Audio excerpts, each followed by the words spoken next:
बातें करते हम खेतों की और उसके रखवाली की, बाग बगीचा फल फूलों और फसलों की हरियाली की।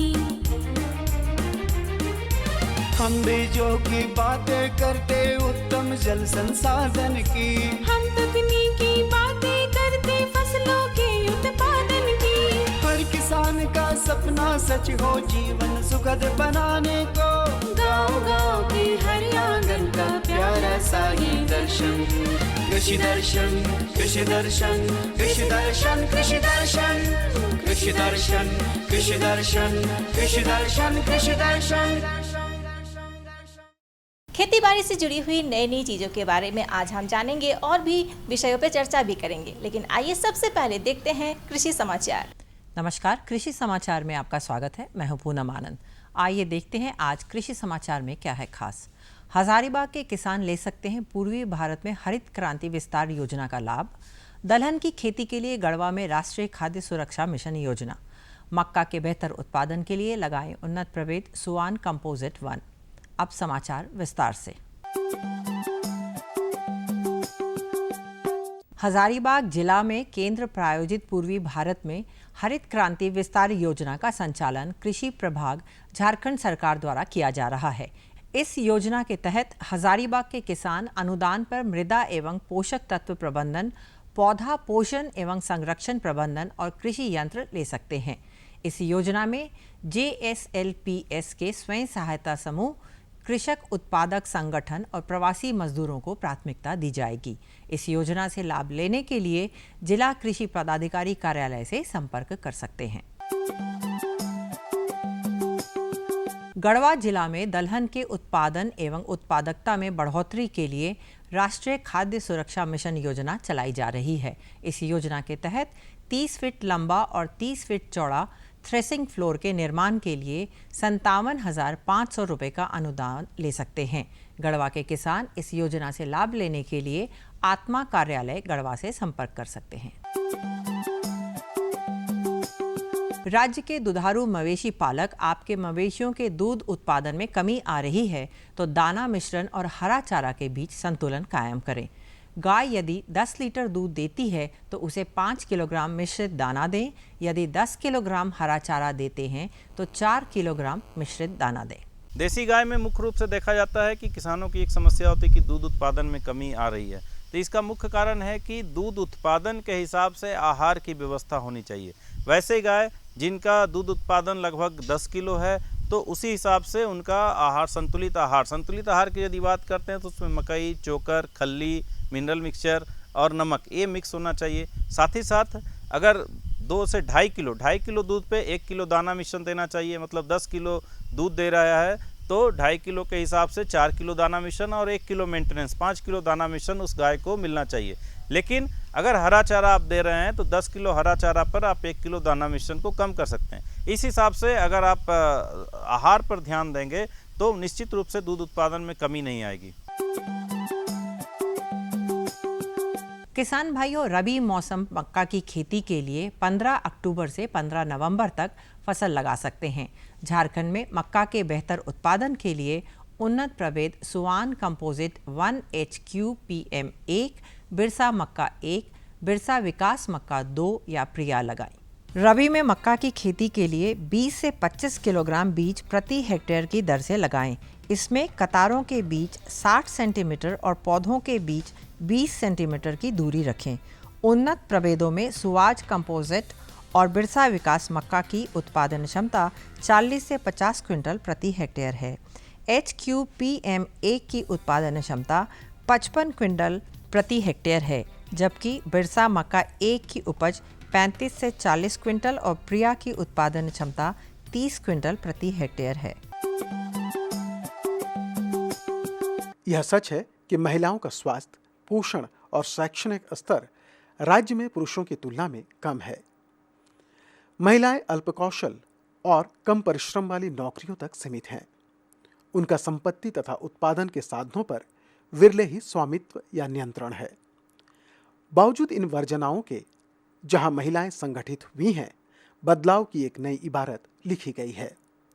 ऐसी ही एक नई इबारत लिखी है राज्य के रामगढ़ जिले के जोबला गांव की महिलाएं। ये स्वयं सहायता समूह के माध्यम से खेती किसानी का एक नया आयाम प्रस्तुत की हैं। गांव में मीटिंग करके, चूँकि इस गांव में 2 महिलाओं के किसानों के ग्रुप चलते थे, उन महिला किसानों को हमने बात करी। अंतर्गत हमने देखा कि इस क्षेत्र में इस दलहनी फसलों की खेती का बहुत उपयुक्त पोटेंशियल है, बहुत क्षमता है। और ये जो महिला किसान हैं, ये जो ग्रुप बनाई हुई हैं, इनको अगर हम लोग इस तरफ अगर हम लोग इनको मोड़ देते हैं तो ये दलहनी खेती में अपने परिवार के लिए तो पूरी तरीके से निर्भर हो ही जाएंगी और बीज भी उत्पादन कर सकती। समिति से हम लोग जुड़े हुए हैं। उसके बाद हम लोग गए कृषि केंद्र विज्ञान में, वहाँ से सहायता मिली हम लोग को। इसके बाद कुछ दाना मिला हम लोग को, तो दाना लाएँ तो हम लोग को उसका उपयोग कैसे करें, उसको सामूहिक में हम लोग अपना विचार डालें। उसके बाद हम लोग अपना सामूहिक रूप से हम लोग अपना विचार करके अपना आहार डालें। शुरुआती दौर में कठिनाइयां थी, घर के सदस्यों का साथ नहीं मिला। कृषि विज्ञान केंद्र के मार्गदर्शन के साथ साथ महिलाएं खेती किसानी की तकनीकों को भी अपनाना शुरू कर दी, लेकिन सफलता ने नज़ारा और नजरिया दोनों ही बदल कर रख दिया। कमेटी बनाएं कि हम लोग को दादा लोग को बोलेंगे जोतने के लिए कि मतलब ट्रैक्टर से करें, तो उन सबको मतलब दादा लोग को बोले कि हल जोतने के लिए, तो वो लोग बोले ना कि हम लोग नहीं करेंगे। पहले बोले कि नहीं करेंगे, तो बाद में हम लोग डिसाइड किए कि थोड़ा ट्रैक्टर से करते हैं, तो ट्रैक्टर से किए हम लोग को।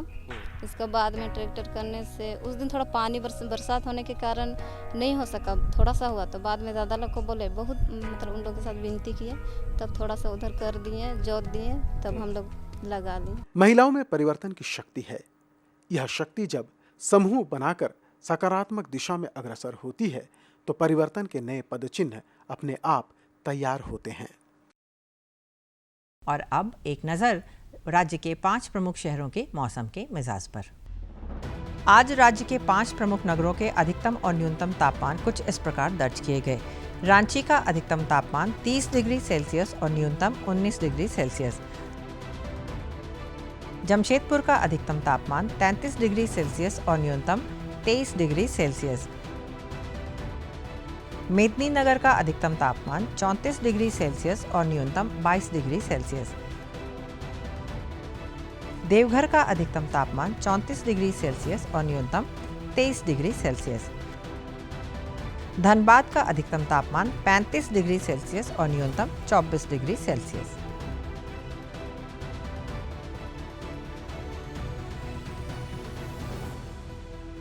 कृषि समाचार में आज इतना ही। अगले दिन अगले अंक में फिर मुलाकात होगी कुछ ताज़ा तरीन खबरों के साथ। तब तक के लिए दीजिए इजाज़त। नमस्कार, जोहार। किसान भाइयों, आज का विषय बहुत ही खास है। मुर्गियों में होने वाले रोग और उसका बचाव आप कैसे करेंगे? तो चलिए देर न करते हुए आपको सीधे लेके चलते हैं स्टूडियो, जहाँ पे हमारे विशेषज्ञ हमसे जुड़ चुके हैं। मुर्गी पालन एक लाभदायक व्यवसाय है। मांस एवं अंडा उत्पादन के लिए मुर्गियों की कई प्रमुख प्रजातियां हैं, जिनमें white leg horn, Aseel, Cornish, Australorp इत्यादि प्रमुख है। झारखंड जैसे राज्य में झारसीम और कड़कनाथ जैसी प्रजाति की मुर्गियों का पालन आसानी से किया जा सकता है। सबसे पहले ये एक चीज़ हम लोग जानते हैं कि आज के समय में एक मुर्गी पालन एक व्यवसाय का बहुत ही अच्छा स्रोत है। अभी किसी भी तरह का आप ये शुरू करते हैं, ये पशुपालन संबंधी, तो मुर्गी पालन में सबसे ज़्यादा आमदनी होता है। इसमें आप कम समय में कम पूंजी लगा के ज़्यादा आमदनी प्राप्त कर सकते हैं, इसलिए रोज़गार का ये बहुत ही अच्छा साधन है। और लेकिन अगर मुर्गी पालन आप शुरू कर रहे हैं तो उससे पहले कुछ बातों का जानकारी होना बहुत ही ज़रूरी है। जैसे मुर्गियों की कौन कौन प्रमुख बीमारी है, उनके क्या लक्षण है, क्या निदान करेंगे, तो ये सब चीज़ को ध्यान में रखेंगे तो आपको ज़्यादा आमदनी प्राप्त होगी। अन्यथा आपको जितना उम्मीद करते हैं उससे ज़्यादा आपको नुकसान हो जाएगा। इसलिए इसमें कुछ प्रमुख बीमारियों के बारे में जानकारी होना बहुत ही आवश्यक है। मुर्गियों में बीमारी बहुत तरह से होती है। इसमें विषाणु, जीवाणु या फिर परजीवी या फिर उसको फीड में दाना में कुछ कमी उसके चलते भी हो सकती है। तो अगर दाना में कुछ कमी हो रही है तो आप उसको संतुलित आहार देकर आप उसको पूर्ति कर सकते हैं। लेकिन कुछ बीमारी जैसे बैक्टीरिया, वायरस से होती है, उसके लिए आपको विशेष सावधानी बरतने की आवश्यकता है। पहले तो आपको ये कोशिश करना होगा कि बीमारी फैले ही नहीं। तो ये बीमारी होने का आपको इंतजार नहीं करना है कि बीमार होगा तो हम ये दवा चलाएंगे, ऐसे चलेंगे, वो काम हमको नहीं करना है। पहले कोशिश हम करना, फार्म ऐसा रखें कि बीमारी हो ही नहीं। तो इसके लिए सबसे पहले हमको फार्म को अच्छा से व्यवस्थित करना है। ये मुर्गी पालन बहुत ही सावधानी पूर्वक करने वाला व्यवसाय है। मुर्गियों में पाई जाने वाली बीमारियों में रानीखेत और गम्बोरो सर्वाधिक संक्रामक और घातक बीमारी है। झारखंड में खासकर कुछ बीमारियां बहुत ज़्यादा देखी जाती है, जैसे मौसम बदलने पे नमी में परिवर्तन होता है, उसके चलते बीमारी होने का चांस ज़्यादा बढ़ जाता है। और ख़ासकर अगर हम विषाणु से होने वाली बीमारियों के बारे में देखेंगे तो सबसे ज़्यादा यहाँ पे रानीखेत बीमारी का प्रकोप सबसे ज़्यादा पाया जाता है। ये मुर्गियों में अति संक्रामक रोग माना जाता है। इसे एक बार ये होने पे इनको थोड़ा नियंत्रण करना मुश्किल हो जाता है, इसलिए इसको रोकथाम के लिए विशेष ध्यान देंगे और ये इसका लक्षण जानेंगे इसमें क्या होता है, ये रानीखेत बीमारी है क्या। अगर आपको ये लगता है कि मुर्गियों में कभी कभी देखिएगा कि वो हरा रंग का दस्त करने लगेंगे और फिर उसमें ये एक पैर या दोनों पैर में लकवा मार देगा, उसमें गर्दन जो है टेढ़ा कर देगा, कंपन होगा, पूरा उसका जो पंख जो व्यवस्थित होता है वो पूरा तीतर बितर हो जाएगा। तो ये सब आपको लक्षण दिखता है तो समझ लीजिए कि ये आपको रानीखेत बीमारी पकड़ लिया है। ये सब चीज़ में रानीखेत, जिसे न्यू कैसल डिजीज के नाम से भी जाना जाता है, एक वायरस जनित रोग है। इससे बचाव के लिए मुर्गी घर मुर्गियों के खाने पीने के बर्तन और लीटर को नियमित रूप से साफ करें। लेकिन इससे बचाव का सर्वाधिक कारगर उपाय है टीकाकरण। और अगर ये आपको कंफर्म हो जाता है कि श्योर हो जाते हैं कि आपका ये रानीखेत ही है, तो ये मेरी रानीखेत बीमारी जो है ये वायरस से फैलता है। इसका अभी तक वैसा कोई उपचार दवा नहीं अवेलेबल नहीं है। तो इसके लिए आपको क्या करना होगा कि मुर्गी घर में आपको सुबह शाम छिड़काव करना होगा। मुर्गी का दाना बर्तन और पानी बर्तन को पूरा अच्छा से नियमित रूप से सफाई करना होगा उसको। और साथ में जो भी आपको बीमार मुर्गी दिखती है उसको आप किनारे कर दीजिए स्वस्थ मुर्गियों से। और ये जो छिड़काव करने वाला दवा है उसको आप थोड़ा सा पानी में मिला के पिला भी सकते हैं और तभी ये थोड़ा कंट्रोल होगा, नहीं तो थोड़ा सा इसको दिक्कत होता है इसमें। मुर्गियों में होने वाली एक अन्य गंभीर बीमारी गम्बोरो है।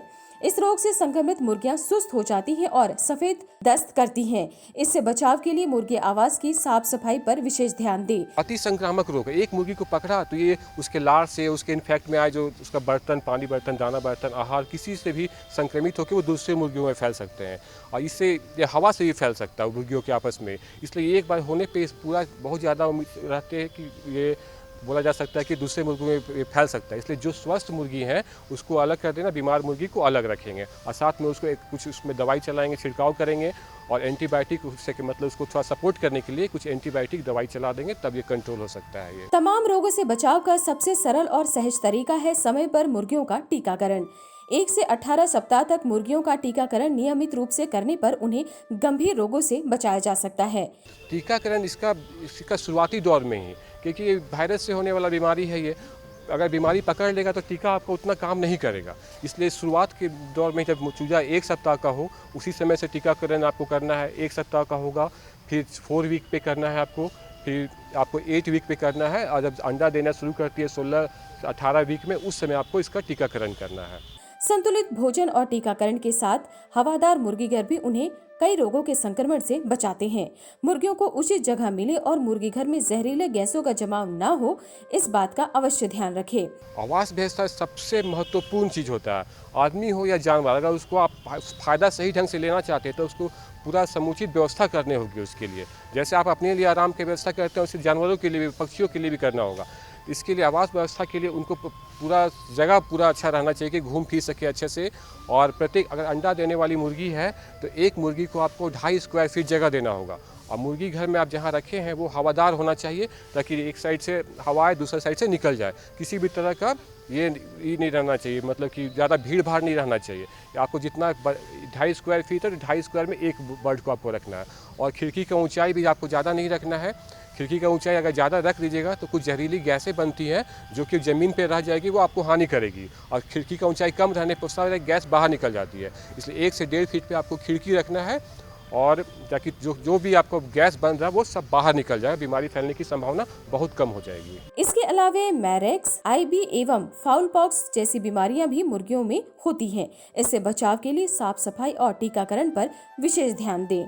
किसान भाइयों, जैसा कि हम फसल खेतियों के बारे में चर्चा करते हैं, सब्जी फसल के बारे में भी चर्चा करते हैं, आज का विषय है बटन मशरूम की उन्नत खेती आप कैसे करेंगे। पोषक तत्वों की भरपूर उपलब्धता के कारण मशरूम की मांग दिन प्रतिदिन बढ़ती जा रही है। झारखंड की जलवायु मशरूम उत्पादन के लिए अच्छी है और यहाँ नैसर्गिक रूप से भी मशरूम उपलब्ध हैं। अधिक मुनाफा के लिए कई तरह की प्रजातियों के मशरूम की खेती की जाती है, जिसमें बटन मशरूम काफी लोकप्रिय है। ये जैसे मशरूम का खेती के लिए झारखंड की जलवायु काफ़ी उपयुक्त है मैम। अब जैसे अलग अलग मौसम में अलग अलग मशरूम की खेती कर सकते हैं। जैसे गर्मी का सीज़न में आपका पेडियस्टो मशरूम का उत्पादन कर सकते हैं, बरसात सीजन में आपका वेस्टर मशरूम यानी कि डिंगरी मशरूम का उत्पादन कर सकते हैं। अब जाड़ा ऋतु में, शरद ऋतु में हम लोग श्वेत बटन मशरूम का उत्पादन कर सकते हैं। तो इसका उत्पादन जो है काफ़ी खर्चीली है, कठिन है, समय साध्य है।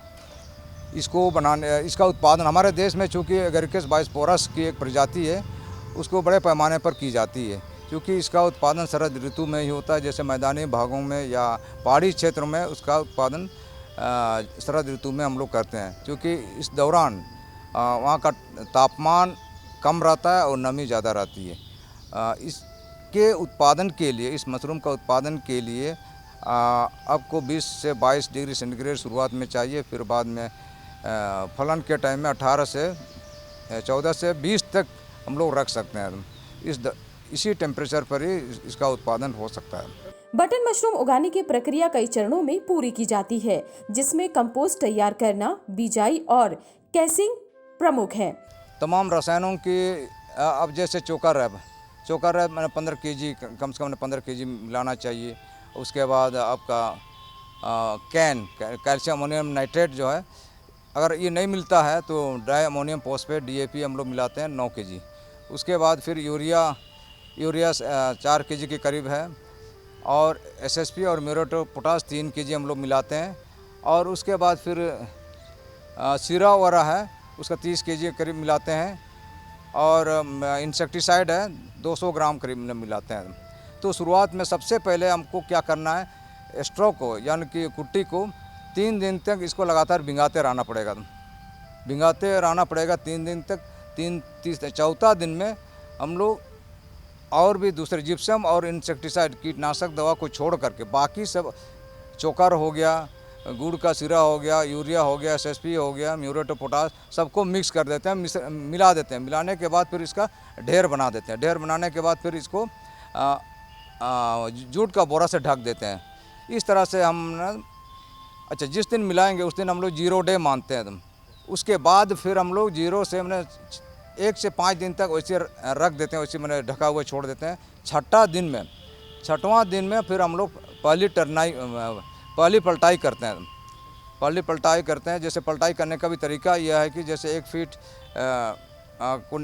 चारों ओर से 1 फीट गहराई तक उसको ऊपर से साइड से इसमें निकाल करके एक अलग जगह रखते हैं। उसके बाद बीच का पोर्शन को अलग, फिर निचला स्तर में जो है नीचे का भाग है उसको अलग रखते हैं। उसके बाद जो बीच का पोर्शन है उसको सबसे पहले हम बिछा देते हैं। उसके बाद फिर जो ऊपर में था वो बीच में आएगा, सबसे जो नीचे था वो ऊपर में चला आएगा। इस तरह से टर्निंग का हमने, पलटाई का हमने मेथड है। इस तरह से हम लोग टर्निंग करके फिर जूट का बोरा से ढक देते हैं, ताकि वो टेम्परेचर, इस दौरान टेम्परेचर काफ़ी बढ़ जाता है, 60-70 तक बढ़ जाता है। बटन मशरूम उगाने के लिए सर्वाधिक महत्वपूर्ण प्रक्रिया है कंपोस्ट तैयार करना। कंपोस्ट तैयार करने के लिए भूसा को भिगोने से लेकर पलटाई की एक खास प्रक्रिया होती है, जो 28 दिनों में पूरी होती है। आखिरी पलटाई में ध्यान रहे कि अमोनिया का गंध बिल्कुल नहीं आए, इससे पैदावार प्रभावित होगी। मशरूम की खेती में बहुत तरह की समस्या आती है, क्योंकि ये खाद अभी तैयार नहीं हुआ। चूँकि खाद बनाने में हमको 28 दिन लगता है, कृत्रिम तरीके से बनाने में 28 दिन टाइम लगता है। जैसे मैंने 28 दिन कंपोस्ट तैयार हो गया, तैयार होने के बाद फिर हम लोग बिजाई करते हैं। बिजाई करने का मतलब कि बीज को कंपोस्ट में मिलाने की प्रक्रिया को हम लोग बिजाई कहते हैं। तो जैसे कंपोस्ट तैयार हो गया, खाद तैयार हो गया, उसके बाद फिर इसको जिस दिन तैयार होता है, यानी कि 28 दिन में जैसे तैयार होता है, उस दिन हम लोग उसको खाद को फैला करके थोड़ा सा ठंडा होने देते हैं। उसके बाद इसमें बिजाई करते हैं। बिजाई 100 केजी कंपोस्ट में 800 से 1 केजी स्पोन की आवश्यकता पड़ती है। उसमें मिक्सिंग विधि से हम लोग ने मिलाया जाता है। मिक्सिंग विधि से हम लोग स्पोनिंग करते हैं। 1 क्विंटल यानी कि 100 केजी कंपोस्ट में 800 से 1 केजी स्पोन मिला देते हैं। मिलाने के बाद फिर इसमें हम लोग PP बैग में भर देते हैं, यानी कि उसमें कम से कम 5 केजी का भी भर सकते हैं, पॉलीथीन का साइज़ के अनुसार हम लोग इसमें भर देते हैं। भरने के बाद फिर इस दौरान स्पोनिंग करने के बाद जैसे मैंने हम लोगों ने भर दिए, भरने के बाद फिर 1 फीट से ज़्यादा ऊंचाई भी नहीं होनी चाहिए, 1 फीट तक हम लोग रख सकते हैं। इसके बाद फिर जैसे पॉलीथीन का मैंने ऊपर का भाग कुछ मैंने रह गया तो उसको मोड़ करके ये कर देते हैं, मोड़ देते हैं। उसके बाद ऊपर से पेपर से कोई अखबार से ढक देते हैं। ढकने के बाद फिर हल्का हल्का हम लोग पानी का फुहारा छिड़काव कर सकते हैं। कंपोस्ट पूरी तरह तैयार करने के बाद बिजाई या स्पानिंग करें। मशरूम का बीज किसी विश्वसनीय संस्थान से लें जो ताज़ा और फफूंद से मुक्त हो। करीब 12 दिनों के बाद स्पान रन पूरा हो जाता है और उसके बाद किन्सिंग की आवश्यकता होती है। उसके बाद फिर आपका इस दौरान टेम्परेचर आपका 20-22 से 25 तक मैंने रह सकता है। 20 से 25 डिग्री सेंटीग्रेड तापमान होनी चाहिए, तब जाके माइसीलियम का फैलाव होगा। उसके बाद और नमी भी 80 से 85% नमी रहनी चाहिए। इसके बाद फिर 10 से 12 दिन में माइसीलियम ऊपर तक आ जाएगा, कवक जाल खाद के ऊपर तक फैल जाएगा। उसके बाद फिर हम लोग केसिंग करते हैं। केसिंग एक तरह का मट्टी है जो हम लोग बनाते हैं, जैसे बागान का मट्टी और कंपोस्ट 2 साल का कंपोस्ट को मिला करके बराबर बाग में मिला करके हम लोग उसको स्लाइस कर लेते हैं, बीज संक्रमित कर लेते हैं। बीज संक्रमित करने के लिए भी इसको स्लाइस करने के बाद 3-4 दिन तक उसको जूट का बोरा से ढक करके छोड़ देते हैं ताकि एकदम अच्छी तरह से स्लाइज हो जाए। उसके बाद फिर उसी मट्टी से हम लोग उसी मट्टी से जो कंपोस्ट का जो है ऊपरी सतह को हम लोग किसी मिट्टी को उसमें चढ़ा देते हैं। जब मशरूम तैयार हो जाए तो उसकी तुड़ाई कर आकार के अनुसार वर्गीकरण कर लें और चाहे तो मूल्य संवर्धन कर अच्छी कीमत प्राप्त कर सकते हैं। हमारा पता है कार्यक्रम कृषि दर्शन, कृषि प्रकोष्ठ, द्वारा केंद्र निदेशक, दूरदर्शन केंद्र, रातू रोड, रांची। पिन संख्या 834001।